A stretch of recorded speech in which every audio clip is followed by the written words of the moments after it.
ছোলা এমন একটা খাবার যেটা আপনার শরীর থেকে দুর্বলতাকে দূর করে আপনার বডির মাসেলস বিল্ডিং করায় অনেক সাহায্য করে। তাই বডি বিল্ডাররা থেকে শুরু করে আর্মিরাও এই ছোলার ব্যবহার করে শরীরের শক্তি আনার জন্য। আর এমন এই জন্য কেননা ছোলাতে প্রোটিনের ভালো মাত্রা থাকার সাথে সাথে এতে সব ধরনের পুষ্টিগুণ পাওয়া যায়। কিন্তু আপনি ততক্ষণ কোনো খাবারের পুরো ফায়দা পাবেন না যতক্ষণ আপনি ওই খাবারকে সঠিকভাবে খাওয়ার নিয়ম না জানেন। আর এই জন্য আজকের এই ভিডিওতে আমরা এই সব কিছু জানবো যে ছোলা আমাদের কিভাবে খেতে হবে, কখন খাওয়া উচিত, কতটা খাওয়া উচিত। আর যদি আমাদের ওজন বাড়াতে হয় তাহলে আমাদের ছোলা কিভাবে খাওয়া উচিত, আর যদি ওজন কমাতে হয় তাহলে আমাদের ছোলা কিভাবে খেতে হবে। এই ধরনের সব জানকারি আজ আপনি পেয়ে যাবেন। তো আমরা সবার প্রথমে কথা বলি যে আমাদের ছোলা কখন খেতে হবে, মানে ছোলা খাওয়ার সঠিক সময় কখন। তো দেখুন, আপনি সেদ্ধ করা ছোলাকে দিনভরে যখন খুশি খেতে পারেন, কিন্তু ওখানেই যদি আপনি পানিতে ভেজানো মানে কাঁচা ছোলাকে খান তাহলে আপনি ওটিকে সকালে খালি পেটে খেতে হবে আপনাকে। আর ওখানে আপনাকে এটাও খেয়াল রাখতে হবে যে ছোলা খাওয়ার 1 ঘন্টার ভেতর আপনি আর অন্য কোনো জিনিস খাবেন না, যাতে ওই ছোলা আপনার বডি ভালোভাবে অ্যাবজর্ব করে নিতে পারে আর যাতে ওর ফায়দা আপনার বডি ভরপুর মাত্রায় ওঠাতে পারে। তো এবার কথা বলি যে আপনার কিভাবে ছোলাকে খাওয়া উচিত, মানে সেদ্ধ করে, না অঙ্কুরিত করে, না একদম কাঁচা। তো দেখুন, আপনাকে একটা কথা বোঝা দরকার যে ছোলাকে আলাদা আলাদা উপায়ে খেলে ওর ফায়দাও আলাদা আলাদা ভাবে হয়, কিন্তু কিছু ভুল নিয়মে ছোলা খেয়ে ফেললে এটা আপনার বডিকে নোকসানও পৌঁছাতে পারে। তো দেখুন, পানিতে ভেজানো ছোলাতে মানে কাঁচা ছোলাতে পুষ্টিগুণের মাত্রা সব থেকে বেশি থাকেই, কিন্তু এটা হজম হওয়াতেও অনেক সময় লাগায়। কেননা কাঁচা ছোলাতে থাকা ফাইবারকে হজম করানোয় আমাদের পাচনতন্ত্রকে অনেক মেহনত করতে হয়, অনেক এনার্জি দরকার হয়। এই জন্য যদি আপনি কাঁচা ছোলা সেবন করেন তো ওটিকে ভালোভাবে চিবিয়ে চিবিয়ে খান, যাতে আপনার মুখে লালা ওতে সঠিকভাবে মিশতে পারে আর ওটি সঠিকভাবে হজম হতে পারে আপনার পেটে। কিন্তু ছোলাকে অঙ্কুরিত করে খেলে ওর ফায়দা আরও বেশি বেড়ে যায়, কেননা অঙ্কুরিত ছোলাতে এনজাইম, প্রোটিন, ফাইবার, ভিটামিন আর মিনারেলসের মাত্রা অনেক গুণ বেশি বেড়ে যায়। কিন্তু অঙ্কুরিত ছোলার এত উপকারিতা হওয়া সত্ত্বেও এতে একটা মাইনাস পয়েন্টও আছে, যেটা হলো এতে পাওয়া যাওয়া ব্যাকটেরিয়া। ভেজানো ছোলাকে অঙ্কুরিত করার জন্য লম্বা সময় অবধি রাখার ফলে এতে অনেক ধরনের ব্যাকটেরিয়া জন্ম নিতে থাকে।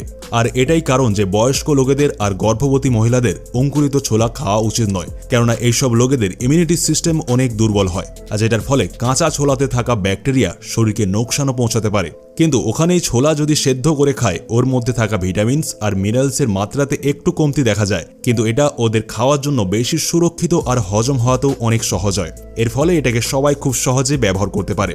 এবার কথা বলি যে আমাদের ছোলাকে কতটা পরিমাণে খাওয়া দরকার, মানে ওর কতটা মাত্রা আমাদের খাওয়া উচিত। তো দেখুন, এক ব্যক্তিকে একদিনে কতটা ছোলা খাওয়া উচিত এটা ওর হজম শক্তি আর ওর ফিজিক্যাল অ্যাক্টিভিটিতে নির্ভর করে। কিন্তু যদি আপনি তাও কাঁচা ছোলার ব্যবহার করতে চান তো আপনাকে একদিনে 40 থেকে 50 গ্রামের থেকে বেশি কাঁচা ছোলা খাওয়া একদমই উচিত নয়। আর সাথে এটাকে খাওয়ার সময় ভালোভাবে চিবিয়ে চিবিয়ে খাওয়া উচিত, কেননা পানিতে ভেজানো ছোলাকে হজম করা একটু ভারী হয়, যেটা থেকে এর বেশি মাত্রায় ব্যবহার করলে আপনার অপচন, গ্যাসের মতো সমস্যার সম্মুখীন করতে হতে পারে। কিন্তু যদি আপনি ওখানেই ছোলাকে যে কোনোভাবে ফুটিয়ে বা সেদ্ধ করে খান তো এটাকে যে কোনো ব্যক্তি 60 থেকে 70 গ্রাম অবধি সহজে ব্যবহার করতে পারে। আর যেসব লোক জিম বা এক্সারসাইজ করে তারা তার প্রোটিনের চাহিদা হিসেবে 100 থেকে 150 গ্রাম কাঁচা ছোলাকে সহজে ব্যবহার করতে পারে। কিন্তু এখানে আপনাকে একটা কথার খেয়াল রাখতে হবে যে আপনি একবারেই 100 থেকে 150 গ্রাম ছোলার ব্যবহার করবেন না, বরং ওটিকে একটু একটু করে 2 থেকে 3 বারে পুরো দিনে 100 থেকে 150 গ্রাম ছোলাকে খেতে পারেন, যাতে এটি আপনার শরীরে ভালোভাবে লাগতে পারে। তো এবার কথা বলি যে যদি আপনি আপনার ওজনকে বাড়াতে চান বা কমাতে চান তাহলে আপনাকে ছোলা কিভাবে খাওয়া উচিত। দেখুন, ছোলাতে প্রোটিনের মাত্রা ভরপুর থাকার কারণে এটা আমাদের বডিতে মাংসকে দ্রুতভাবে বাড়ায় আর ফ্যাটকে দ্রুতভাবে কম করে। তো যদি আপনি আপনার ওজনকে বাড়ানোর জন্য কোনো ডায়েটকে ফলো করছেন তো ভালো হবে যে আপনি 40 থেকে 50 গ্রাম ছোলাকে রাত্রে পানিতে দিয়ে দিন, সকালে উঠে খালি পেটে ওই ছোলাকে খেয়ে নিন, কেননা কাঁচা ছোলাতে পুষ্টিগুণের মাত্রা অনেক বেশি তো হয়ই, আর সাথে সাথে এটি ধীরে ধীরে হজম হওয়ার কারণে এটা মোটা লোকেদের খিদেকেও কন্ট্রোল করে রাখে, আর যেটা থেকে ওদের ওজনকে কমানো অনেক সাহায্য পাওয়া যায়। আর যদি আপনার কাঁচা ছোলা ঠিকভাবে হজম না হয় বা আপনার গ্যাসের প্রবলেম থাকে তো বেস্ট হবে আপনি কাঁচা ছোলাকে একটু সেদ্ধ করে খান।